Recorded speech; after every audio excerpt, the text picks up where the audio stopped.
Динозаврлар 65 миллион жыл бұрын бор дәуірінде жойылып кеткен. Бүгінгі күні мезозой дәуірінде өмір сүрген динозаврлардың 500-ге жуық түрі белгілі. Олардың арасында өзінің қаталдығымен, мөлшерімен, жауыздығымен белгілі болғандар да кездеседі. Бірақ бүгінгі видеода T-Rex деген сыңайлы жауыз динозаврлар жайлы емес, өте ерекше әрі бір түрлі динозаврлармен танысатын боламыз.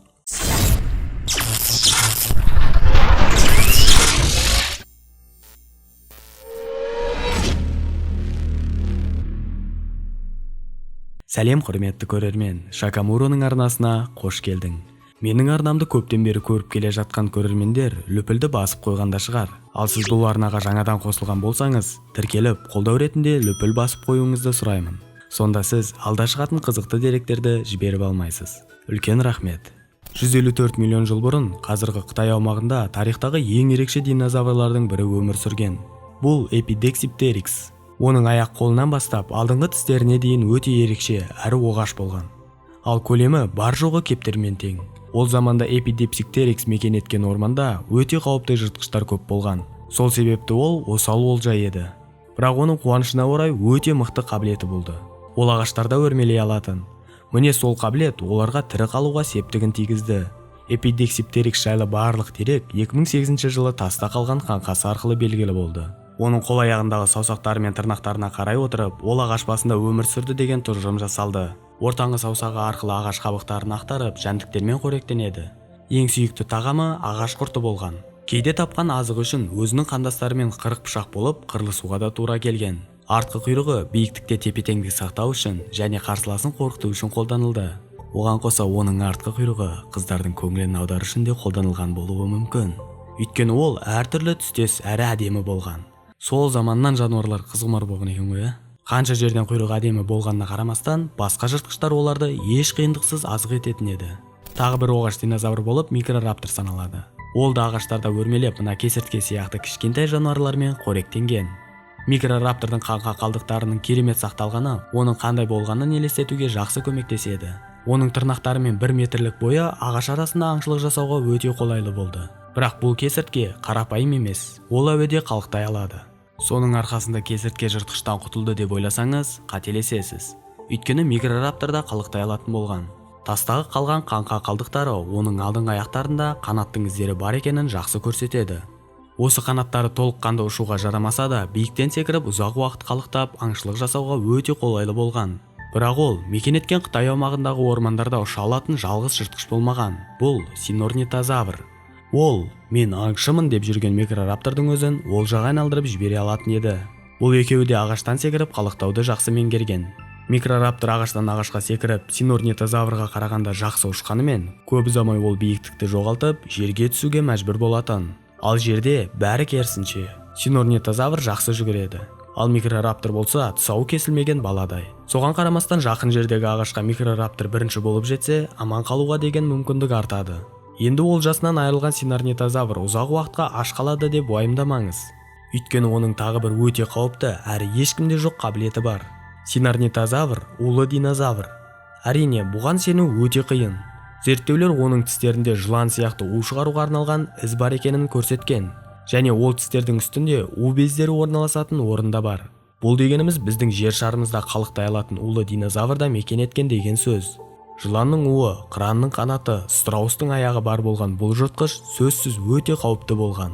Ең алғашқы қанатты динозавр қаңқасы 1996 жылы табылды. Соның арқасында олар қазіргі құстардың арғы аталары деген тұжырым жасалды. Ғалымдардың пайымдауынша тауықтың арғы атасы динозавр болған. Әрине, жоғарыда айтылған қалықтай алатын динозаврлар өте мықты. Бірақ аспан мүлдем басқа жыртқышқа тиесілі еді. Оның атауы ұшқыш кесіртке птерозавр. Птерозавр басқалардан ерекшелеп тұратын айдардың егері.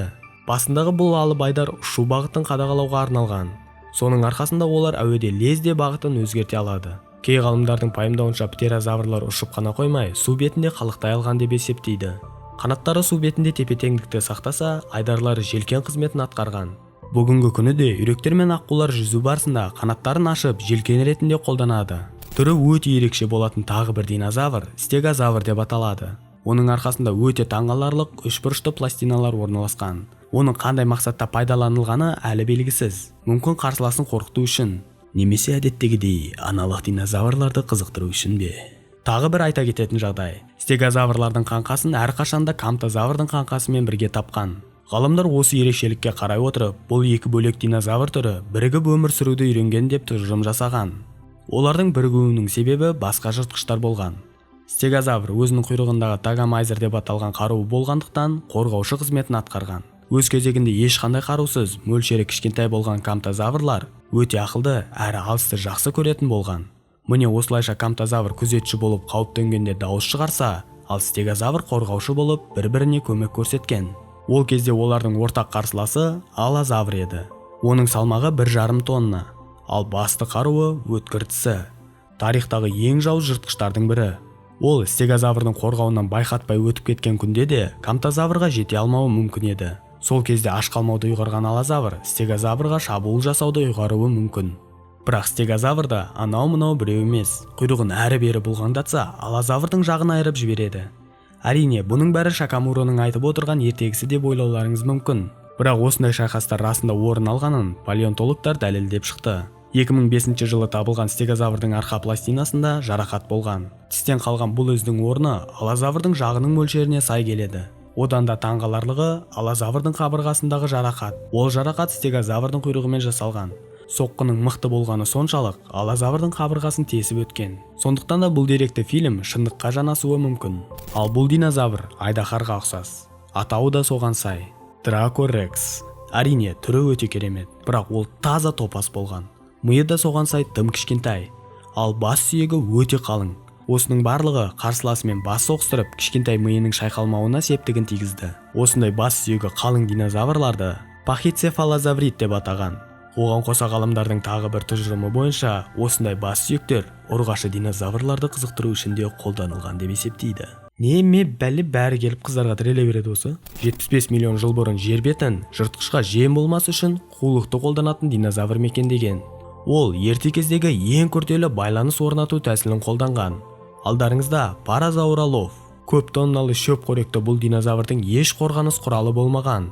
Тиринозаврмен бірге бір жолықса, ешқандай қарсылық көрсете алмай өліп кетер еді. Дегенмен ол шөп қоректілердің арасында ең үлкен мидың егері.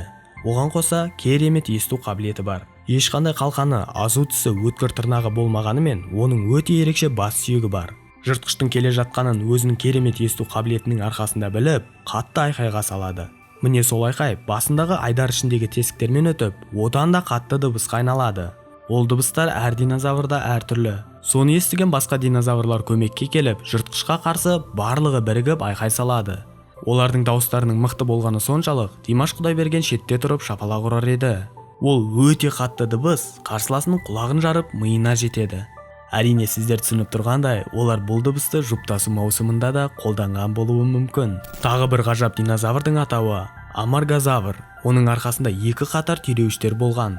Палеонтологтар көптеген жылдар бойы бұл түйреуіштердің қызметін анықтаумен бас қатыруда. Мүмкін жыртқыштарды қорқытуға. Мүмкін. Жоқ, болды. Осымен аналық, маналық деген жетет. Басқа динозаврға көшейік. 100 миллион жыл бұрын қазіргі ақш аумағында натраних деген ерекше динозавр болған. Ол тиринозаврдың жақын туысқаны. Оның бір ерекшелігі шөп қоректі болған. Бірақ бұл жыртқыштар оңай олжа деген сөз емес. Тіпті 10 метрлі зинотиран үшінде. 5 метрлі натраних артқы екі аяғымен қозғалған, ал алдыңғы екі қолы қанжар тектес тырнақтармен жабдықталған. Сондықтан ол кез келген жыртқыштың дәп-дәласын шығара алатын еді. Екі аяқтап қозғалудың кедергісі ол жүгіре алмайтын еді. Сондықтан оған қарсы бірнеше қарсылас болса, соңына дейін берілмей төбелесуден басқа амалы болмады. Назарларыңызға 85 миллион жыл бұрын өмір сүрген заврарнитоидты ұсынамын. Палеонтологтар бұл динозаврлардың ұяда отырған тас қаңқасын тапқан. Ол азықтану үшін өз ұясын жапырақтармен жасырып кететін болған. Бірақ кейде жұмыртқасынан бұрын өзінің аман қалуы да екіталай еді. Өйткені бұл аймақты нағыз құбыжықтар мекендеген. Гигантарапторлар, адам сенгісіз алып динозаврлардың бірі. Ұзындығы 8 метрге дейін, ал салмағы 1,5-2 тонна. Көзіңізге жұмыртқаны жаңа ғана жарып шыққан, бірақ тиринозаврдай алып шөжені елестетіңіз. Міне, гигантараптор деген сол. Олар қанаттарын жұмыртқаны басқалардан қорғау үшін қолданған. Тарихтағы жұмыртқа басатын ең алып қанатты жануар болып саналады. Жұмыртқа басу 80 күн шамасында болған. Оның жұмыртқаларына овераптор жыртқыштары қызығушылықпен қарады. Бірақ алып жұмыртқаның иесі келгенде қашудан басқа амалы жоқ. Кейде көлемі үлкен алектозавр дәмді жұмыртқаға көз салуы мүмкін. Тіпті оның өзін 2 жас атана қуып сала алатын шамада. Ал егер алектозавр өзінің братанымен келсе, соңына дейін ұрпағы үшін соғысудан тайынбайтын. Осымен біздің ерекше динозаврлар жайлы қызықты дерегіміз соңына жетті. Егер сіздерге ең алып әрі жауыз жыртқыш динозаврлар жайлы видео қызықты болса, пікір қалдыра кетіңіз. Тағы бір тақырып ретінде динозаврларға дейін жерді мекен еткен жыртқыштарды алсақ болады. Қайсы тақырып сізді қаттырақ қызықтырғаны жайында астыға жаза кетсеңіз болады. Сіздермен бірге болған Шакамуро, келесі қызықты видеода кездескенше қош сау болыңыздар.